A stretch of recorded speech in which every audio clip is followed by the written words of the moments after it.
बच्चों, अभी हम लोग कल पढ़े थे जर्सी नस्ल के बारे में। जानते हैं जर्सी नस्ल या विदेशी नस्लें हमारी जो हैं, जर्सी है, उसके अलावा होस्टल फ्रीजियन है, ब्राउन स्विस है, आयरशायर है, गर्नसी है, रेड डेन है, ऐसा तमाम नस्लें हैं जो हमारी मुख्य नस्लें हम लोग जो हमारे कोर्स में पढ़नी है। एक जर्सी नस्ल पढ़नी है, दूसरी हमारी होस्टल फ्रीजियन नस्ल होती है। होस्टल फ्रीजियन के जानते हैं, होस्टल फ्रीजियन नस्ल कहाँ पाई जाती है? इसका मूल स्थान जो होता है हॉलैंड, जानते हैं एक देश है हॉलैंड, इसका मूल स्थान हॉलैंड है।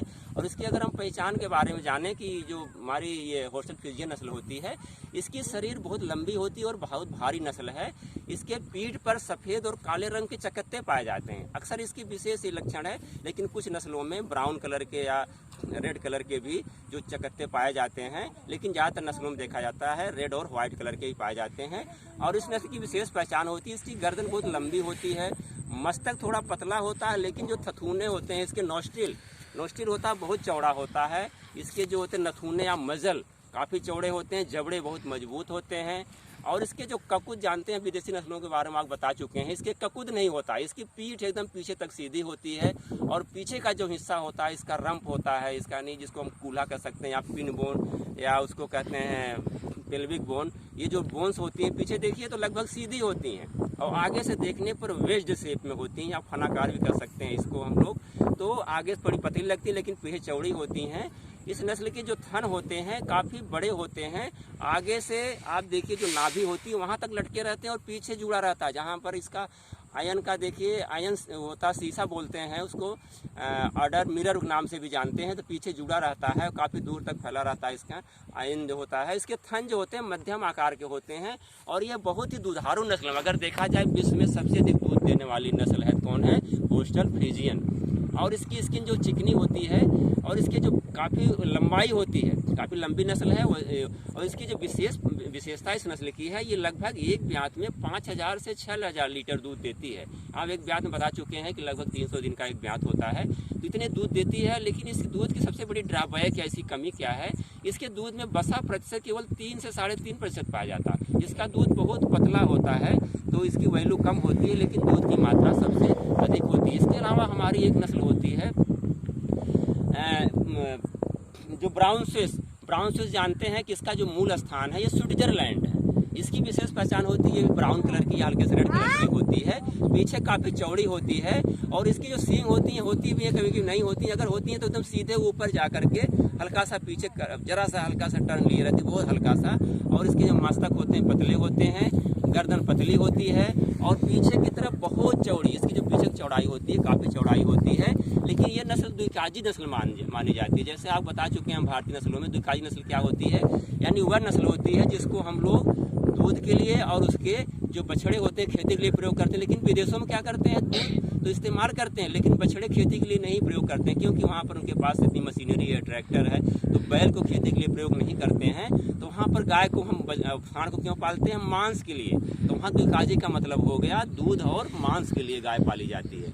गाय के मांस को हम लोग बीफ के नाम से भी जानते हैं। तो ये जो हमारी ब्राउन स्विस होती है, इसके सांड होते हैं करीब 900 किलोग्राम तक होते हैं। इतने वजन हैवी होता है कि ये मांस के लिए भी इस नस्ल बहुत अच्छी मानी जाती है। और इसकी जो गाय होती है एक ब्यात में लगभग 4000 लीटर दूध देती है, और इसमें वसा का जो प्रतिशत होता है करीब 4% होता है। ये हमारी ब्राउन स्विस। इसके अलावा हमारी गर्नसी भी है, आयरशायर नस्ल भी है, ये भी नस्लें हैं। लेकिन हम लोग मुख्य रूप से कौन कौन सी पढ़ लिए? जर्सी नस्ल, होस्टल फ्रीजियन और ब्राउन स्विस। और हम आगे हम लोग पढ़ते हैं कि संकर नस्ल। संकर मतलब जानते हैं हाइब्रिड, जब नर एक नस्ल का होगा और मादा दूसरे नस्ल का होगा, उससे, यानी मान लीजिए गाय हमारी भारत की है और सांड आ गया जर्सी का, जब दोनों को क्रॉस कराएंगे, गाय के ऊपर सांड का वीर्य चढ़ाएंगे, कृत्रिम गर्भाधान कराएंगे, जो बच्चा हमारा पैदा होगा आधा गुण उसका होगा हमारे भारत की नस्ल के गाय का देसी, और जो आधा गुण होगा वो जर्सी नस्ल का होगा। तो उसको कहते हैं हम संकर नस्ल। यानी जब जो विपरीत गुणों वाले नस्लों को हम आपस में क्रॉस कराते हैं तो उसे हम कहते हैं संकर नस्ल। तो हमारे भारत में 3 संकर नस्लें निकाली गई हैं। जैसे एक आप जानिए करन स्विस नस्ल होती है। इसमें जो हमारी नस्ल भारत की क्रॉस ब्रीड है, इसमें करन स्विस में जो होती है मादा होती है, हमारी होती साहिवाल गाय। साहिवाल गाय को हम किससे क्रॉस कराते हैं? स्विस यानी ब्राउन स्विस। जो ब्राउन स्विस यानी स्विट्जरलैंड ब्राउन स्विस नस्ल है, उसका सांड होता है और साहिवाल गाय होती है तो साहिवाल गाय के जो होते हैं उसमें जो गर्म होती है तो ब्राउन स्विस के सीमेन को यानी उसकी वीर को हम क्रॉस कराते हैं तो जो बच्चा पैदा होता है वो क्या हुआ, संकर नस्ल हो गया। यानी उसमें आधा गुण साहिवाल के आ गए, आधा गुण ब्राउन स्विस के आ गए। तो उसके जो बछिया होगी वो करीब 3200 से 3600 लीटर एक ब्यात में दूध देती है। दूसरी हमारी जो संकर नस्ल है वो करन फ्राइज है। करन फ्राइज का मीन्स में होता है जो हमारी मादा नस्ल होती है वो थारपारकर नस्ल होती है, थारपारकर गाय होती है। और जो नर होता है वो होस्टल फ्रीजियन का जो सांड होता है। इससे जब क्रॉस कराते हैं जो हमारा जो बच्चा पैदा होगा, बच्चिया पैदा होगी, वो होती है करन फ्राइज के नाम से जानते हैं। इसमें भी दूध करीब 3600 से 3800 लीटर एक ब्यात में दूध होती है। ये भी हमारी संकर नस्ल होगी। जो हमारी तीसरी और अंतिम संकर नस्ल है वो जरसिंध नाम से जानते हैं। जैसा कि आप नाम जानते हैं, जर्स मतलब जर्सी, सिंध मीन सिंधी। तो जो हम सिंधी गाय भारतीय नस्ल जानते हैं, सिंधी गाय को सिंधी गाय रहती है और जर्सी सांड, तो जब आपस में क्रॉस कराते हैं तो जो बच्चा पैदा होगा आधा जर्सी गुण का होगा और आधा सिंधी गाय के गुण का होगा। तो हमारी जो ये संकर नस्ल होती है सबसे अच्छा दूध देती है, करीब 4000 से 4500 लीटर तक दूध एक ब्यात में देती है। तो सबसे अच्छी नस्ल मानी गई है अभी संकर नस्लों में। एक हमारी हो गई ये जरसिंध हो गई, करन स्विस हो गई, करन फ्राइज हो गई। तो 3 हमारी संकर नस्लें होंगी। तो आज हम लोग विदेशी नस्लों के बारे में और संकर नस्लों के बारे में पढ़ लिए हैं।